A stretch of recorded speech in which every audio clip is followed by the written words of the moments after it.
Kur mos e injoroni fryrjen e këmbëve, ja çfarë tregon për shëndetin tuaj. Nëse sindroma e këmbëve të fryra nuk është specifike për verën, ky çrregullim bëhet edhe më i shpeshtë kur kemi temperaturë dhe ndërlikohet jeta juaj edhe për shkak të problemeve të ndryshme, citon Healthline. Në shumë raste, entja e këmbëve dhe e kyçeve, e njohur si edema periferike, është rezultati i grumbullimit të lëngjeve.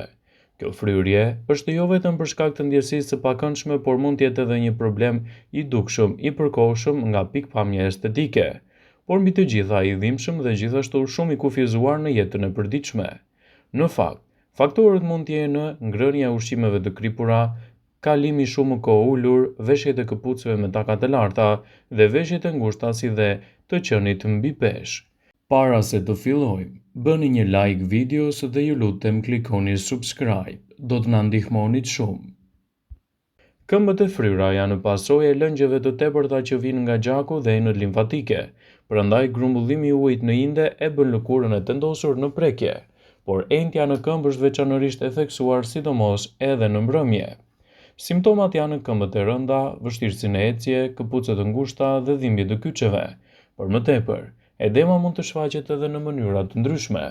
Çrregullime të tjera që shpesh shoqërojnë edemën janë kruajtjet, ndjenja e rëndesës, tensioni, mpirja, ngërçet e muskujve si dhe dhimbje të forta sidomos gjatë pjesës së natës. Nëse jeni duke përjetuar entje të këmbëve, të kyçeve, këmbë vazhdimisht të fryra edhe kur ushtrohet presion në atë vend, lë një grop në lëkurë mund të jetë për shkak të lëngjeve në inde. Kjo tregon drejt një çrregullimi të veshkave dhe zhvillimit të ekzistimit të presionit. Profesor Said, shefi i departamentit të neurologjisë në Universitetin Mjekësor King George, citon: Në rreth 30% të personave me veshka, i drejtohen mjekut shumë vonë, aq shumë sa alternativa më e mirë në dispozicion për ta është dializa, ose shkojnë për transplantim të veshkave. Pavarësisht kësaj, ne mund të zbulojmë një sëmundje të veshkave me 2 teste vërtet të thjeshta. Profesori i nefrologjisë Gata mund thotë: Shpesh personat me presion të lartë me diabet kanë probleme me veshkat, pasi presioni i lartë i gjakut mund të ngushtojë enët e gjakut, gjë që përfundimisht i dobëson dhe i dëmton ato. Përveç kësaj, veshkat punojnë më së miri edhe te personat diabetik për të filtruar sheqerin, dhe nëse këto janë të komplikuara, fillojnë edhe problemet. Shenjat e parë të mos funksionit të veshkave janë mbajtja e ujit që shkakton entje. Në momentin që vëreni këmbët dhe kyçet e fryra, duhet i kontrolloni ato për të përcaktuar shkakun. Kujdesi gjithashtu përfshin edhe enët e gjakut që sigurojnë edhe një qëndrim më të mirë. Entja e këmbëve është një nga simptomat më të zakonshme të sëmundjeve të veshkave. Lëngu i tepër të riqet poshtë drejt këmbëve nga graviteti. Ngritja e këmbëve mund të lehtësojë përkohësisht simptomat, por keni nevojë për trajtime profesionale për të parandaluar dëmtimin afatgjat. Dëmtimi i nefroneve të vogla filtruese mund të rezultojë në atë që quhet sindroma nefrotike, duke ulur nivelin e proteinës të albuminës në gjakun tuaj dhe rritur nivelin e urinës, që mund të shkaktojë akumulimin e lëngjeve dhe të rezultojë në edema. Më së shpeshti rreth kyçeve dhe këmbëve, një veshkë e shëndetshme nuk e lejon albuminën të hyjë në urinë. Fryrja e këmbëve gjithashtu mund të paralajmërojë shumë probleme për shëndetin. Prandaj trajtimi i tyre, si në kushte natyrale në shtëpi, edhe në trajtime të specializuara, mund të jetë zgjidhja më e mirë për to. Fryrja e këmbëve nuk është e pazakontë nëse qëndroni në këmbë ose ulur për një kohë të gjatë, por nëse vazhdoni se vëreni edhe se ndjeni këmbët e rënduara dhe të fryra, ju mund të keni të bëni me një problem shëndetësor. Fajtorët e mundshëm që mund të jenë të shumtë dhe disa mund të lidhen me problemet e venave tuaja. Një arsye mund të jenë variqet. Variqet mund të kenë të bëjnë në këmbët tuaja që të dhembin më shumë, të cilat mund të jenë të rënduara dhe të kryhen veçanërisht pasi uleni ose qëndroni në këmbë për orë të gjata. Sindroma e këmbëve të lodhura mund të jetë një tjetër arsye. Sipas ekspertëve të shëndetit, kjo sindrom mund të krijojë ndjesi të pakëndshme të dhimbjeve ose të pulsimit, që largohet vetëm kur lëvizni këmbët. Shqetësimi është më i zakonshëm gjatë natës kur jeni ulur ose shtrirë. Nëse stërviteni shumë, mund të keni gjithashtu këmbë të fryra. Nëse vazhdimisht i ndjeni këmbët të rënduara, të ngushta, të lodhura, të fryra, dhe nuk ndiheni mirë edhe pas pushimit, mund të keni bërë edhe sindromën e mbistërvitjes.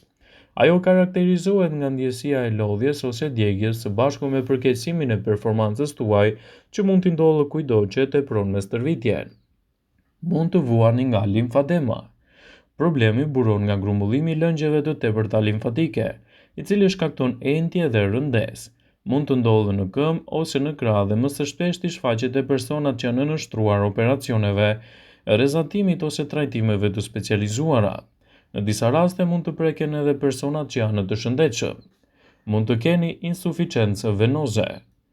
Gjithashtu, kjo gjendje ndodh kur venat kanë probleme me degenerimin dhe dërgimin e gjakut nga këmbët në zemër. Gjendja mund të shkaktohet nga një mpikësi gjaku në këmbë, por gjithashtu mund të jetë risk më i lartë nëse keni obezitet, jeni shtatzan ose keni një histori familjare. Obeziteti gjithashtu mund të jetë një tjetër arsye. Obeziteti mund të jetë një arsye që mund të ushtrojë presion shtesë mbi venat tuaja, gjë që mund të rrisë riskun për probleme të tjera siç janë venat dhe pasojat mund të jenë edhe këmbët e fryra. Mangësia në vlerat ushqyese. Nivelet e ulta të vitaminës D, magnezit, vitaminës B12 mund të shkaktojnë dhimbje në këmbë ose një dhojë rëndese. Për të trajtuar një problem të tillë, vishni çorape që shtrëngojnë butësisht këmbët tuaja për të ndihmuar gjakun të lëvizë nëpër vena në mënyrë më efikase. Ato mund të jenë të dobishme për të reduktuar ose parandaluar entjen, veçanërisht për problemet e lidhura me venat si pamjaftueshmëria venoze. Mbështetja e këmbëve në një astëk mund të ndihmojë që gjaku ose lëngjet e grumbulluara të largohen nga këmbët dhe të lehtësojnë entjen. Të qenit aktiv mund të inkurajojë qarkullim më të mirë të gjakut. Kripa ose natriumi bëjnë që trupi juaj të mbajë më shumë ujë. Kjo mund të nxjisë edhe entjen në këmbët tuaja. Arritja e një peshe të shëndetshme mund të zvogëlojë riskun e problemeve që mund të kontribojnë në rëndim të këmbëve, duke përfshirë limfademën, venat dhe varicet e pamjaftueshme. Prandaj është e rëndësishme që nëse keni këmbët e injtura, duhet t'i adresoni ato te specialisti. Këmbët e injtura nuk janë gjithmonë rezultati i lodhjes. Ato shpesh janë edhe një shenjë që trupi juaj nuk po ushqehet si duhet. Fajtori kryesor për kyçet e këmbëve të injtura është inflamacioni, i cili lidhet drejt për së drejti me atë që vjen në pjatën tuaj. Duke zgjedhur ushqimet e duhura, ne mund të zvogëlojmë përgjigjen inflamatore dhe të përmirësojmë ndjeshëm shëndetin e gjymtyrëve të poshtëm. Por cilat janë ushqimet që zvogëlojnë entjen në këmbë dhe në kyçet tuaja? Disa ushqime punojnë në trupin tuaj për të zvogëluar entjen. Ato ndihmojnë për të luftuar inflamacionin, për të përmirësuar rrjedhjen e gjakut dhe eliminimin e lëngjeve të tepërta nga trupi. Një prej tyre është edhe manaferra. Manaferrat, njësoj si boronica, luleshtrydhe dhe mjedrat përmbajnë vitamina antioksidant, të cilët ndihmojnë trupin të qetësohet nga entja dhe të përmirësojnë më mirë qarkullimin e gjakut në këmbë. Peshku i yndyrshëm mund të jetë një tjetër zgjedhje. Peshqit të tillë si salmoni, sardele dhe skumbri përmbajnë yndyrna të shëndetshme të quajtura omega 3. Këto yndyrna ndihmojnë uljen e presionit të entjes, përmirësojnë qarkullimin e gjakut në venat tuaja kur gjaku rrjedh mirë. Kjo ndihmon në parandalimin e grumbullimit të lëngjeve në këmbë dhe në kyçe. Perimet me gjethe jeshile gjithashtu mund të jenë një ndihmë shumë e mirë edhe në rastin e këmbëve të fryra.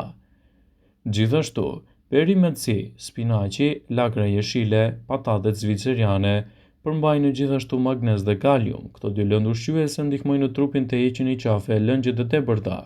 Magnezi ndihmon gjakun të relaksohet dhe kaliumi ndihmon veshkat të nxjerrin kripën e tepërt.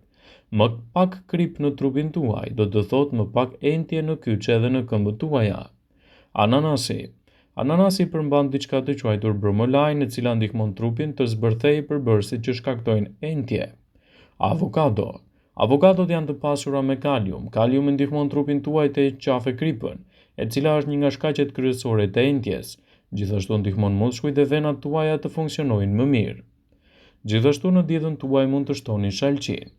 Konsumi i shalqinit gjatë vaktit të tij veror mund të ndihmojë në hidratim më të mirë të trupit dhe lehtësimin e fryrjeve të tij.